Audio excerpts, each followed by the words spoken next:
Welcome back to our channel study pad.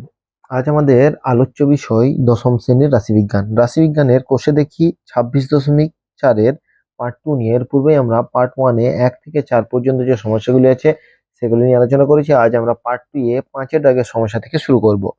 এর পূর্বে আমরা রাশিবিজ্ঞানের যে কোষে দেখি 26.1 থেকে 26.3-এর যে সমস্যাগুলি আছে এবং গড়, মধ্যমা এবং অজায়বের যে বিস্তারিত আলোচনা সেগুলি আমরা আগেই করেছি। সেগুলির প্লেলিস্টের লিঙ্ক তোমরা ডেসক্রিপশনে পেয়ে যাবে, চাইলে প্রত্যেকটা ক্লাস তোমরা সেখান থেকে দেখতে পারো। দেখো 5-এর দাগে কি বলা হয়েছে, যে একটি প্রবেশিকা পরীক্ষায়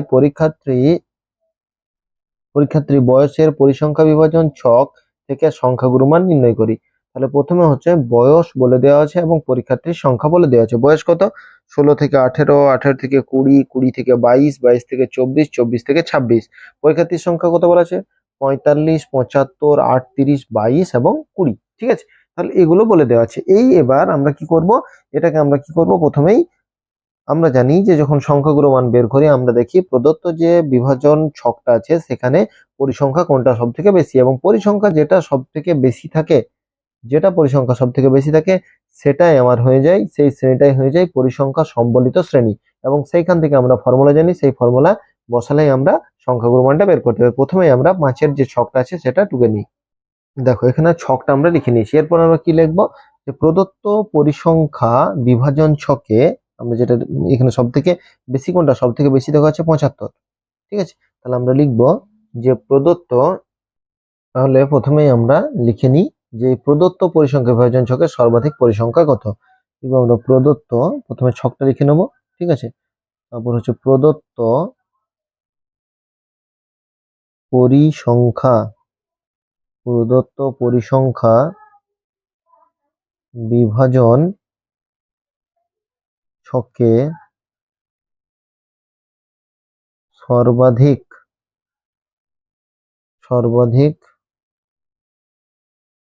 পরিসংখ্যা 75। ঠিক আছে, সর্বাধিক পরিসংখ্যা কত? 75। এটা সর্বাধিক পরিসংখ্যা হলো, তাহলে সংখ্যাগুরু মান আমরা লিখব যে সংখ্যা গুরু মান, এইভাবেই কিন্তু তোমরা লিখবে। ঠিক আছে, সংখ্যা গুরু মান সম্বলিত শ্রেণী, সংখ্যা গুরু মান সম্বলিত শ্রেণী। তাহলে কোন শ্রেণীটা হচ্ছে, এখানে শ্রেণীটা হচ্ছে 18 থেকে 20। আর আমরা লিখে দিলাম 18 থেকে 20। এবার আমরা ফর্মুলার জন্য যে যেগুলো প্রয়োজন সংখ্যাগুরু মানের জন্য, তাহলে আমরা লিখে দিই অতএব তথ্যটির সংখ্যা গুরুমান, তথ্যটির সংখ্যা গুরুমান কি? ফর্মুলা আমরা জানি এল প্লাস হচ্ছে ব্র্যাকেট, তারপর হচ্ছে f1 মাইনাস f0, তারপর হচ্ছে 2 into f1 minus f0 minus হচ্ছে f2 ইন্টু h। এরপর আমাকে এই ফর্মুলাগুলোর জন্য যে যেগুলো প্রয়োজন সেগুলো আমরা লিখবো। প্রথমে হচ্ছে এল, দেখো এলটা কত? এল হচ্ছে নিম্ন শ্রেণী সীমানা যেটা, তার মানে হচ্ছে 18। তাহলে আমরা লিখলাম 18। তারপর আমরা কি করব, এখানে আমরা লিখবো এফ ও, এখানে এইচটাকে লিখে দিই। এইচটা কত হচ্ছে, দুটোর মধ্যে ডিফারেন্স হচ্ছে 2, তাহলে এইচ হলো 2। এবার আমার কি কি দরকার, এফ দরকার। প্রথমে হচ্ছে এফ জিরো, তারপর হচ্ছে f1, তারপর হচ্ছে f2। তিনটে জিনিস আমার প্রয়োজন। তাহলে প্রথমেই হচ্ছে f0। তাহলে f0 কত, আমরা এটাকে ধরবো, তাহলে আমরা যদি এটা f1 ধরি, তাহলে f1 এর ঠিক আগের কত, f0, এবং f1 এর পরে ঠিক হচ্ছে f2। তাহলে এখানে কত হচ্ছে, f1 হচ্ছে 75, তাহলে f0 কত, f0 হচ্ছে 45, এবং f2 হচ্ছে 38। ঠিক আছে, তাহলে মনে থাকবে যেটা যেটা আমরা সংখ্যাগুরু মান যেটা সব থেকে বেশি মানে সর্বাধিক পরিসংখ্যা সেটা হচ্ছে f1, তার আগেরটা হচ্ছে f0 এবং তার পরেরটা হচ্ছে f2। এবার আমরা এখানে বসাবো, তাহলে এল কত, এল হচ্ছে 18 প্লাস আমরা এখানে লিখবো f1 এর মান কত, 75, তারপর f0 কত, f0 হচ্ছে 45, তারপর 2 ইন্টু f1 কত হচ্ছে 75 মাইনাস f0 কত 45 মাইনাস 38 ক্লোজ, তারপর হচ্ছে ইন্টু 2। ঠিক আছে, এবার আমরা 18 প্লাস এখানে কত আমার বিয়োগ করলে কত হচ্ছে দেখো, 75 থেকে 45, তার মানে হচ্ছে 30। এখানে 75কে 2 দিয়ে গুণ করলে হয় 150, আর এই দুটোকে আমরা যোগ করব। ঠিক আছে, এই দুটো যোগ করলে হচ্ছে 83, যোগ করলে হচ্ছে 83 ইন্টু 2। তাহলে 18 প্লাস 30 বা এটা আমরা বিয়োগ করলে কত পাবো, 70, তার মানে এটা পাচ্ছি আমরা 67। ঠিক আছে, এটা আমরা বিয়োগ করে 67 ইন্টু 2, তার মানে এটা কত হচ্ছে, গুণ হয়ে যাবে, মানে হচ্ছে 18 প্লাস 60/67। তাহলে আমরা যদি এটাকে ভাগ করি, দেখো কত হবে, এখানে হচ্ছে 67, এখানে হচ্ছে 60। তাহলে প্রথমেই দশমিক দিয়ে একটা শূন্য নিলাম, তারপর আমরা এটাকে যদি 9 দিয়ে দিলে কত হচ্ছে, 7 9 63, 6 9 54, 54, তার মানে এটা 603 হয়ে যাচ্ছে, 603 হবে না, মানে 8 দিয়ে দিলাম। ঠিক আছে, 8 দিয়ে দিলে 7 8 56, 6 হাত থেকে 5, 6 8 48, 48 আর 5 কত, 53। ঠিক আছে, বিয়োগ করি, তাহলে হচ্ছে 4, হাত থেকে 1, তাহলে হচ্ছে 6। আমি কি করলাম, যেহেতু দশমিক নিয়ে আছে আবার একটা শূন্য নিলাম, তাহলে 640। এবার আমরা 9 দিয়ে দিতে পারি, 9 দিয়ে কত হবে, 603। ঠিক আছে, আবার বিয়োগ করি, তাহলে এটা হবে 37, দশমিক দিয়ে আবার একটা শূন্য নিলাম।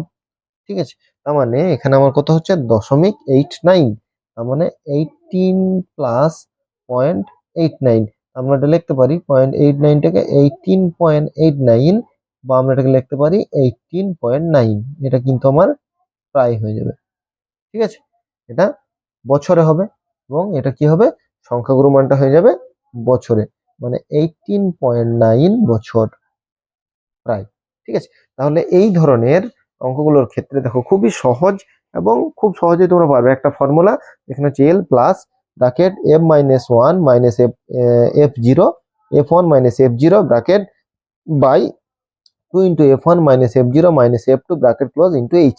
তাহলে আমরা এল কোনটা, F1 কোনটা, F0 কোনটা, F2 কোনটা এবং এইচ কোনটা সবগুলো জানি। সবগুলোর মান আমি বসিয়ে দিলাম, এবং খুব সহজেই আমি এই মানগুলো বসানোর পর আমি একটা ক্যালকুলেশন করলাম, এবং সেটা আমার সংখ্যাগুরু মানটা বেড়ে গেল। এরপর আমরা পরেরটা, অর্থাৎ আমরা এখানে করলাম 5, 5-এর পর আমরা 6-টা দেখব।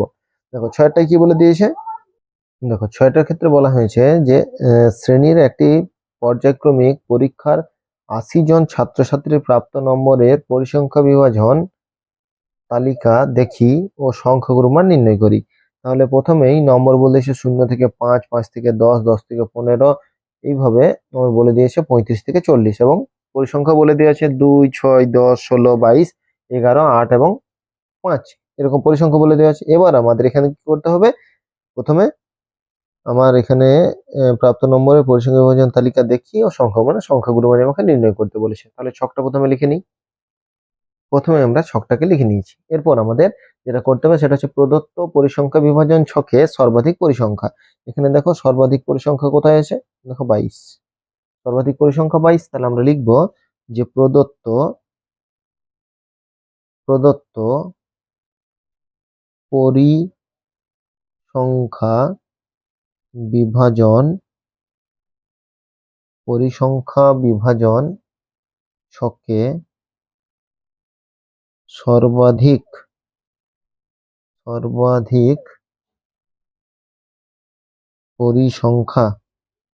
সর্বাধিক পরিসংখ্যা হচ্ছে 22। ঠিক আছে, সর্বাধিক পরিসংখ্যা হচ্ছে 22। তাহলে আমরা সর্বাধিক পরিসংখ্যাটা পেয়ে গেলাম। এবার আমরা লিখবো অতএব সংখ্যা গুরুমান সম্বলিত শ্রেণী। সংখ্যাগুরু মান সম্বলিত শ্রেণী কত, 20 থেকে 25। তাহলে আমরা 20 থেকে 25 লিখে দিলাম। ঠিক আছে, তাহলে এখানে আমার কি কি দরকার, এখানে আমার দরকার এল। তাহলে এল কোনটা, এল হচ্ছে 20, তাহলে এল হচ্ছে 20। দুটোর মধ্যে ডিফারেন্স হচ্ছে এইচ, তাহলে ডিফারেন্স কত হচ্ছে 5। এরপর হচ্ছে প্রথমে আমাকে যেটা লিখবো সেটা হচ্ছে F1। তাহলে F1 কত, F1 হচ্ছে যেটা, যে শ্রেণীটা হচ্ছে আমরা সর্বাধিক যেটা পরিসংখ্যা সেটা হচ্ছে F1 মানে 22। তাহলে এবার আমাকে লিখতে হবে F1 এর পর F0। তাহলে F0 কোনটা, ঠিক আগেরটা হবে 16, এবং ঠিক পরেরটা অর্থাৎ F2, F1 এর পরেরটা হচ্ছে F2 হচ্ছে 11। তাহলে এখানে আমরা কি কি পেলাম, এখানে আমরা এল এর মান পেলাম, তারপর আমরা এইচ এর মান, তারপর F1, F0 এবং F2 সব মানগুলো পেয়ে গেছি। এরপর আমরা লিখবো অতএব তথ্যটির সংখ্যাগুরু মান, তথ্যটির সংখ্যা গুরু মান। তো ফর্মুলা এল প্লাস ব্র্যাকেট দিলাম, তারপর হচ্ছে f1 minus f0 by 2 into f1 minus f0 minus f2 into H. এবার আমরা সব মানগুলো জানি, সেই মানগুলো বসিয়ে দাও। এল এর মান কত? 20। তারপর f1 এর মান, f1 এর মান কত? 22। f0 এর মান কত? 16। 2 ইন্টু f1, f1 এর মান কত? 22। তাহলে f1 হয়ে গেল 22। এরপর হচ্ছে f0, f0 কত? 16 মাইনাস 16 ইন্টু f2 এর মান হচ্ছে 11, তাহলে মাইনাস 11 ইন্টু এইচ, এইচ এর মান কত? এইচ এর মান হচ্ছে 5। তাহলে সব ক্যালকুলেশন করে আমি সব মানগুলোকে যেগুলো আমি এখানে ধরেছিলাম লিখে নিলাম। এরপর 20 প্লাস, এখানে আমরা বিয়োগ করি, 22 থেকে 16 বাদ দিলে 6 হয়, এখানে 22 দিয়ে 44 মাইনাস এই দুটো বিয়োগ করলে হচ্ছে 27 গণিত 5। ঠিক আছে, তাহলে এটা আমরা যদি করি 20 প্লাস, এখানে কত হবে? এখানে এটা হচ্ছে 17, উপরে কত? 5, তাহলে 30/17। তাহলে আমরা লিখতে পারি 20 প্লাস 30/17। তাহলে 20 প্লাস এটাকে আমরা ভাগ করব। ঠিক আছে, 30 ভাগ করি যদি, তাহলে 17কে 17, এখানে হচ্ছে 1 3 0। ঠিক আছে, 7 17 দশমিক দিয়েছি, 7 17 হচ্ছে 119। তাহলে এখানে 1 1 0, আবার হচ্ছে 6 17 হচ্ছে 102, আর হচ্ছে 8 0 4 17 68। ঠিক আছে, তাহলে এটা কত হলো? 1.67। আমরা লিখতে পারি 21.67। এটা কি? এটা বলে দিয়েছিল নম্বর। ঠিক আছে, বা এখানে উত্তর এরকম থাকতে পারে 21.8। ঠিক আছে, এটাও হচ্ছে প্রায়। ঠিক আছে, যেহেতু মেলেনি, তাহলে এটা আমরা কি পেয়ে গেলাম? যে তথ্যটি দেওয়া ছিল সেই তথ্যটির সংখ্যাগুরু মান এটাও আমরা পেয়ে গেলাম। এরপর দেখো 7এরটা কি বলেছে? নিচের পরিসংখ্যা বিভাজনের সংখ্যাগুরু মান নির্ণয় করি। এখানে একটা পরিসংখ্যা ছক বলে দিয়েছে, আমি আর এটা লিখছি না, এখান থেকে আমরা ডাইরেক্ট লিখে দিচ্ছি। এখানে দেখো শ্রেণী কত বলা আছে? 0 থেকে 5, 5 থেকে 10, 10 থেকে 15, 15 থেকে 20, এরকম করে 30 থেকে 35। পরিসংখ্যা বলা আছে কত? 5 12 18 28 17 12 এবং 8। তাহলে এখানে যে সব থেকে পরিসংখ্যাটা কত আছে? 28। সব থেকে বেশি পরিসংখ্যাটা আছে 28। তাহলে আমরা 7এরটাই প্রথমেই যেটা লিখবো, যে প্রদত্ত পরিসংখ্যা বিভাজন ছকের সর্বাধিক পরিসংখ্যা। তাহলে প্রদত্ত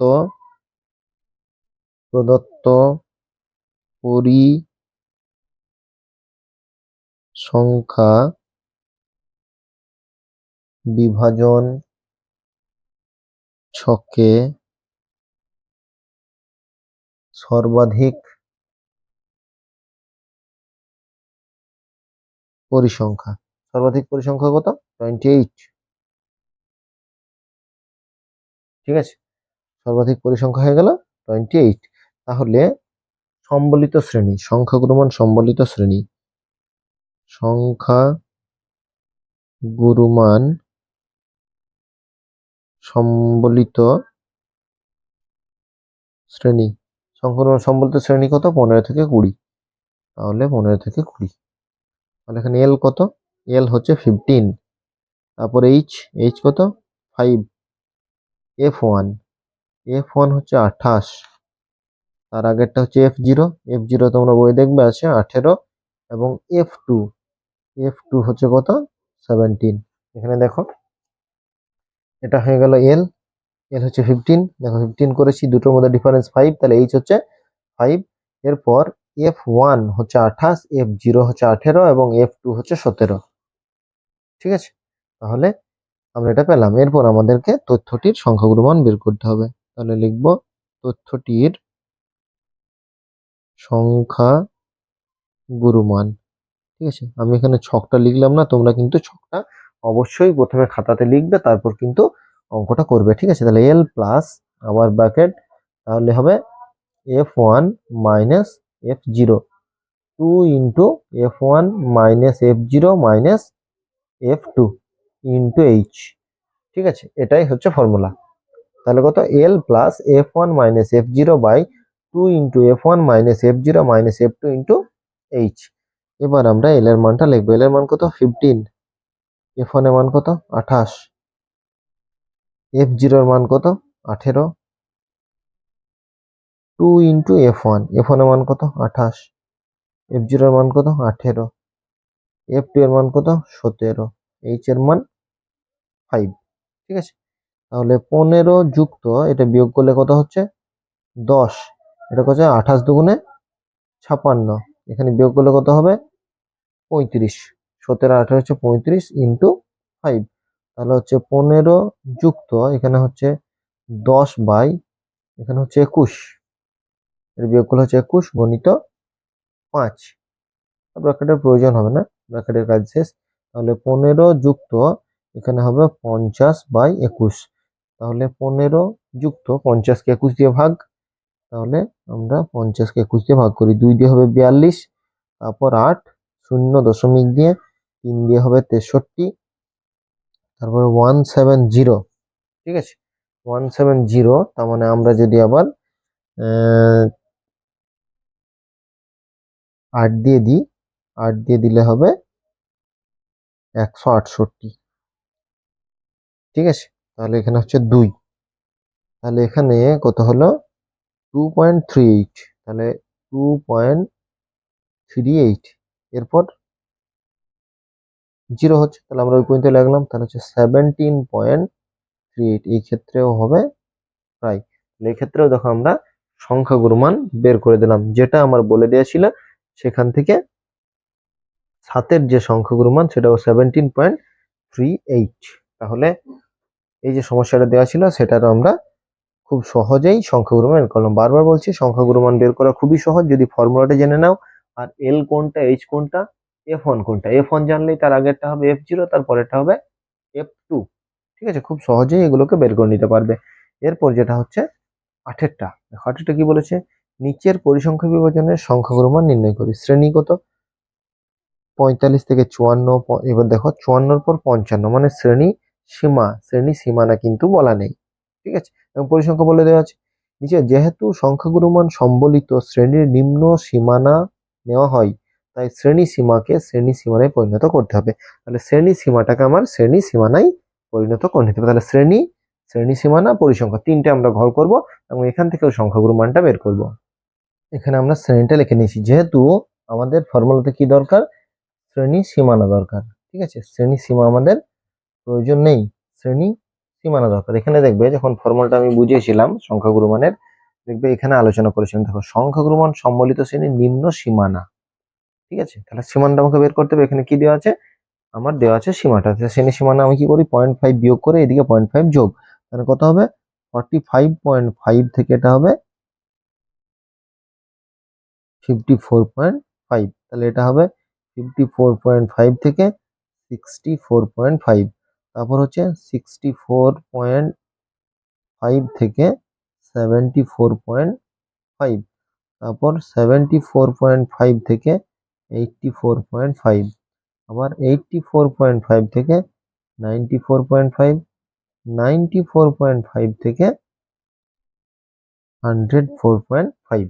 ঠিক আছে, তাহলে আমরা কি করলাম? শ্রেণী সীমা থেকে শ্রেণী সীমানাটা বের করে নিলাম। এরপর যা নিয়ম আছে পুরো নিয়মটাই এক, এরপরে আর কোনো রকমের কোনো পরিবর্তন নেই। তাহলে প্রথমে আমরা কি করব?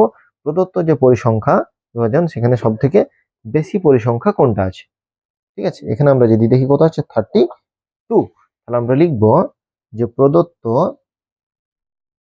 প্রদত্ত পরিসংখ্যা, প্রদত্ত পরিসংখ্যা বিভাজন ছকে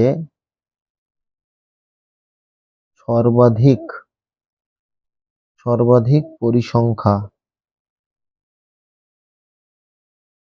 সর্বাধিক পরিসংখ্যা হচ্ছে 32। ঠিক আছে, এটা সর্বাধিক পরিসংখ্যা হয়ে গেল। তারপর আমি কি করব? অতএব অতএব সংখ্যা গুরুমান, সংখ্যা গুরুমান সম্বলিত শ্রেণী, সংখ্যা গুরুমান সম্বলিত শ্রেণী। তাহলে কত হচ্ছে? এই সংখ্যা গুরুমান সম্বলিত শ্রেণী আমার হচ্ছে এটা কত? 74.5 থেকে 84.5। তাহলে এখানে এল কত? এল হচ্ছে 74.5। এইচ কত? এইচ হচ্ছে 10। এখানে আমার প্রথমেই হচ্ছে F1, এইদিকে হচ্ছে F0, এপাশে হচ্ছে F2। ঠিক আছে, তাহলে F1 কত? F1 হচ্ছে 32, তাহলে F0 কত? 19, আর F2 হচ্ছে 12। ঠিক আছে, এবার আমি কি করবো? তথ্যটির সংখ্যাগুরু মান। অতএব তথ্যটির তথ্যটির সংখ্যা গুরুমান। তথ্যটির সংখ্যা গুরুমান ফর্মুলা কি? এল প্লাস ব্র্যাকেট এখানে হচ্ছে F1 minus F0 by 2 into F1 minus F0 minus F2 into H। তাহলে এল এর মান কত? এল এর মান হচ্ছে 74.5। এখানে F1 এর মান কত? F1 এর মান হচ্ছে 32, F0 এর মান কত? 19। তাহলে 2 ইন্টু 32 মাইনাস F0, F0 কত? 19, F2 কত? 12 ইন্টু H এর মান কত? 10। তাহলে 74.5 এখানে বিয়োগ করলে কত হচ্ছে? বিয়োগ করলে দেখা হচ্ছে 13। এটা হচ্ছে 32 দুগুণে 64 মাইনাস এখানে হচ্ছে 31 ইন্টু 10। তাহলে 74.5 যুক্ত এখানে হচ্ছে 13, এখানে বিয়োগ করলে কত হচ্ছে দেখো? 33। ঠিক আছে, বিয়োগ করলে হচ্ছে 33 ইন্টু 10। তাহলে হচ্ছে 74.5 যুক্ত এখানে হচ্ছে 130/33। তাহলে 130 কে কি করতে হবে? 33 দিয়ে ভাগ। এখানে আমরা ভাগটাকে করে নিই 130। তাহলে প্রথমেই আমরা কি করব? 3 দিয়ে দেব, 99। তাহলে এখানে কত হচ্ছে? 31, দশমিক দিয়ে একটা শূন্য নিলাম। এবার আমরা 9 দিয়ে দেবো। 9 দিয়ে কত হচ্ছে? 3 9 27, 3 9 27 আর 2 হচ্ছে 29, 3 9 27, 27 7 হাত থেকে 2, তাহলে 29, 297 বিয়োগ করলে হচ্ছে 13, আবার শূন্য। তাহলে আবার কি করব? 3 দিয়ে। তাহলে কত হচ্ছে? আবার 99, তার আবার হচ্ছে 3 মানে আবার হচ্ছে 3। ঠিক আছে, তাহলে কত হচ্ছে? 74.5 যুক্ত এখানে হচ্ছে 3.9, এখানে 3 হওয়া দরকার, এখানে কিন্তু আমার 4 হবে যেহেতু 9 আছে। ঠিক আছে, এবার আমরা যোগ করব। এবার আমরা যোগ করি এটা 4, এখানে 9 আর এখানে 5, 14 4 হাত থেকে 1, তাহলে 4 আর 3 7 আর 1 8, তাহলে 78.44। এটা কি লিখবো? প্রায়। ঠিক আছে, তাহলে কত হয়ে গেল? সংখ্যাগুরু মান 78.44। যদি এখানে সংখ্যা শ্রেণী সীমানাটা না বের করো তাহলে কিন্তু ভুল হবে সংখ্যাগুরু মানটা। ঠিক আছে, তাই এখানে শ্রেণী সীমানাটা কিন্তু বের করে নেবে। তাহলে এই ক্ষেত্রে যে রাফ গুলো করবে সেগুলো রাফের নির্দিষ্ট জায়গায় করবে। আমি এখানেই করে দিচ্ছি যাতে তোমাদের বুঝতে সুবিধা হয়। তাহলে প্রত্যেকটার ক্ষেত্রে কি করলাম? প্রত্যেকটার ক্ষেত্রে দেখো, প্রথমেই আমি ছকটাকে, যে তথ্যটা আছে তথ্য বিভাজন ছকটা, সেটাকে প্রথমে লিখে নিয়েছি। লেখার পর সেখান থেকে এল, এইচ, F1, F0 এবং F2 এই 5টি বের করার পর ফর্মুলাটা আমাদের তো জানাই থাকবে। সেই ফর্মুলাতে যখনই বসাবো সংখ্যাগুরু মান পেয়ে যাব। তাহলে আজ আমরা পার্ট 2 এ 5 থেকে 8 পর্যন্ত যে সমস্যাগুলি আছে সেই সমস্যাগুলির সমাধান করলাম। এই সমস্যাগুলি সমাধান করতে গিয়ে তোমাদের কোথাও বুঝতে অসুবিধা হলে বা বুঝতে না পারলে অবশ্যই আমাদেরকে জানাবে। আর আমাদের চ্যানেলে নতুন হলে বা আমাদের চ্যানেল থেকে উপকৃত হয়ে থাকলে অবশ্যই চ্যানেলটিকে সাবস্ক্রাইব করবে এবং বন্ধুদের মধ্যে শেয়ার করবে যাতে তারাও উপকৃত হয়। আজ এই পর্যন্তই, পরবর্তী ক্লাস নিয়ে আমরা খুব শীঘ্রই হাজির হব। ততক্ষণ পর্যন্ত সকলকেই ধন্যবাদ। সবার দিন শুভ হোক, ভালো থাকো, সুস্থ থাকো, ভালো করে পড়াশোনা করো।